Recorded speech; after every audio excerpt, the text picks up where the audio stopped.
ไปโรงการแล้วนะครับว่าเดี๋ยวทำเชียงลาวนะครับเรียกว่าเป็นวัดเชียงลาวเนี่ยวัดเชียงลาวเนี่ยครับเดี๋ยวเขาเดี๋ยวเขาเมื่อตั้งในบุญกันนะครับเดี๋ยวน้ำวัดนะครับน้ำวัดเขาเดี๋ยวเขาเมื่อตั้งในบุญนะครับเมื่อเดี๋ยวตั้งในบุญฝนด้วยตั้งใน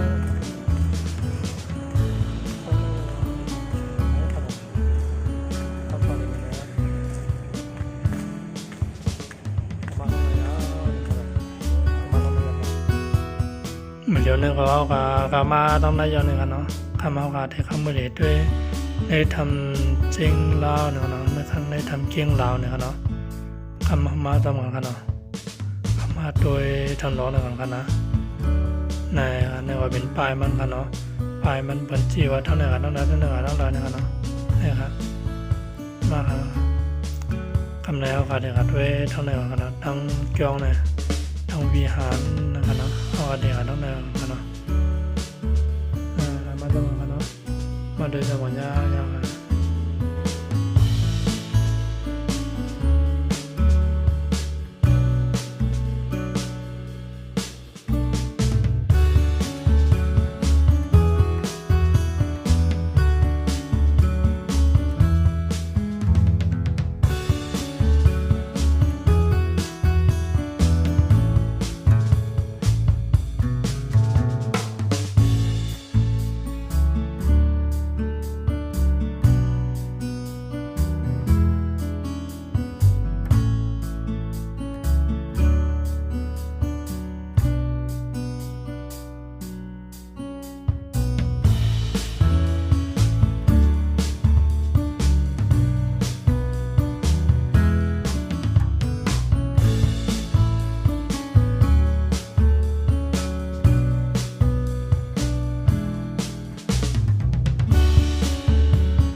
เนี่ยว่าได้เป็นแก้วนึงกันเนาะเป็นได้เป็นวิหารกันเนาะ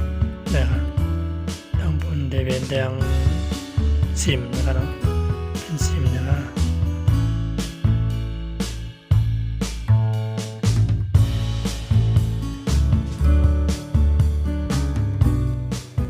มาครับคำแนวการเด็กกันได้ทำนะครับเนาะมาครับปากไก่ฮันได้ทำก็มากกันเนาะคือจังหวะยาวๆกันเนาะแข่งก็ดีใจเดียวมาดอกไผ่กันนะมาช่วยจังหวะกันเนาะ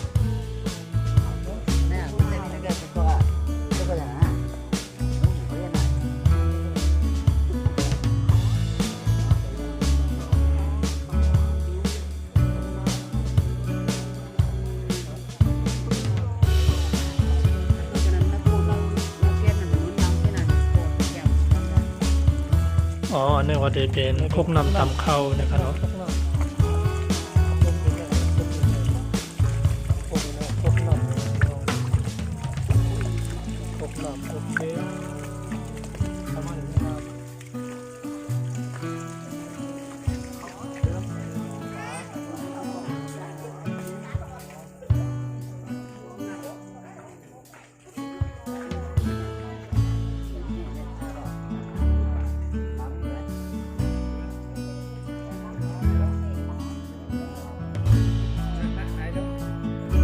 จังอะ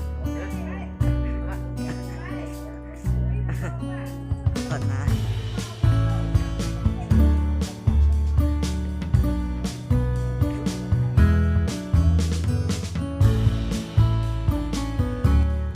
เนี่ยก็จะเป็นน้องป้านะครับเนาะป้าของพันกันเนาะป้าเด่นก็มีน้ำกันเนาะในก็จะเป็นน้ำกันนั้นเราเป็นจะเป็นป้ายกันเนาะป้ายว่าทำเชียงลาวนะครับเนาะภาษาจีนนะครับมาเกิดไทยแค่วันหนึ่งคำหนึ่งกันเนาะมาด้วยจำเหมือนกันพี่น้องครับคำว่าที่เขาวันได้ทำกันเนาะ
ครับไปขันเนี่ยเนาะไปขันให้คนมาขึ้นคำขอนให้เขาขาเนี่ยเนาะทำไปด้วยจำนวนครับอ๋อก็เลยมาอยู่ครับพี่น้องเขามาเอาเลยเขาขายอยู่ครับเนาะที่เขาขายให้ทำยาวมากกันเลยพี่น้องเขาอย่าลืมอย่าบินอย่ารอกันเลยครับนะด้วยยาวๆครับเดี๋ยวหันให้ทำกันนะมาครับ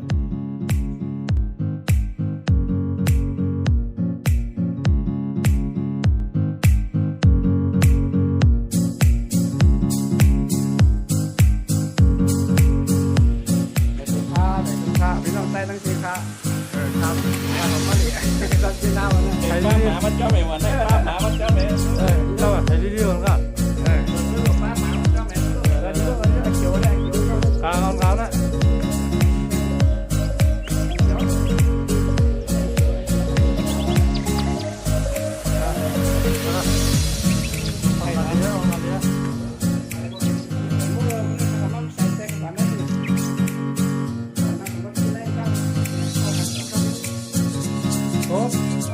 พี่ก็เข้าเลยไม่ใช่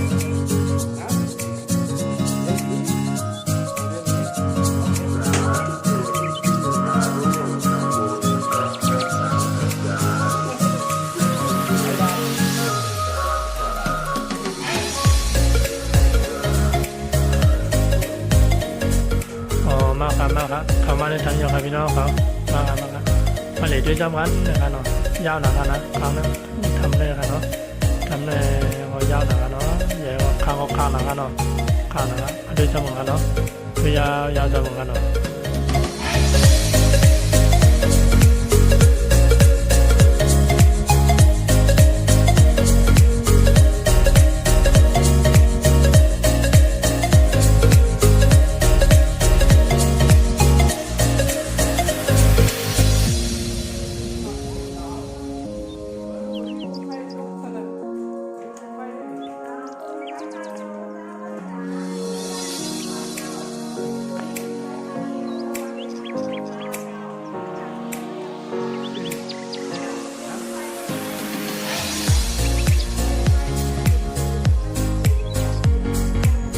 มันจะมีสองตั้งกันเนาะตั้งเนื้อบนหัวมีแถวนะครับเราทำเนาะตั้งเนื้อบนเด็ดสูงอีกนึงนะครับเอาขาได้เด่นขึ้นยาวนะครับเนาะตั้งเนื้อบนมีแถวตั้งเนื้อที่บนมาถ่ายหนังลงทีวีนั่นครับเนาะตั้งเนื้อบนครับพวกขึ้นมาตั้งเนื้อบนเด็ดเลยครับเนาะเอาขาได้เด่นขึ้นยาวครับเนาะเอาขาเทกันเลยด้วยตั้งไม่เยอะครับเนาะตั้งแต่ในไว้เอาบ่อครับเนาะมันถ่ายหนังครับเนาะมันก็กลางนะครับเนาะตัดทุนลงนะครับเส้นก็ย่านน้ำจะเป็นยังไงมาเนาะที่ได้ทำเนาะเนี่ยนะเขามาโดยจังหวัดตั้งในเนาะที่ทางใดเนาะบ่อยเนาะเราบอกจะให้มาเรียนกันเลยคนไรกันเนาะมาครับด้วยยาวจะเหมือนกันได้หันน้ำเนาะ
บอกเขาหน่อยเข้ามาทั้ง3 คน เ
จากแรก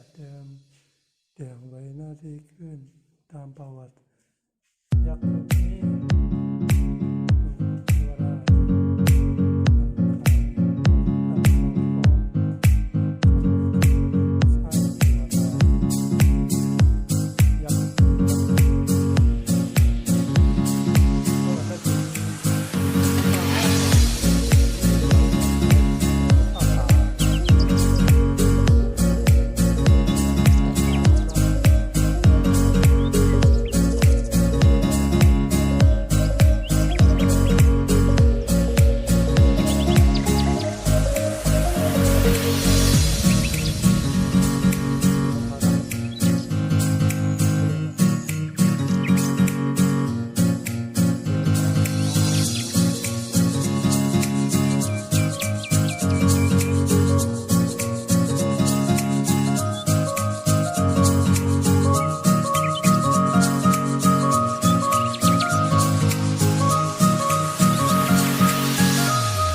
ยวเขาขาคอที่ออกมือยาวนะครับอ๋อเนี่ยว่าเป็นนั่งมุดนะครับนั่งพูออกมาเป็นนะครับเป็นข้อมูลเก่านะครับเนาะนะครับ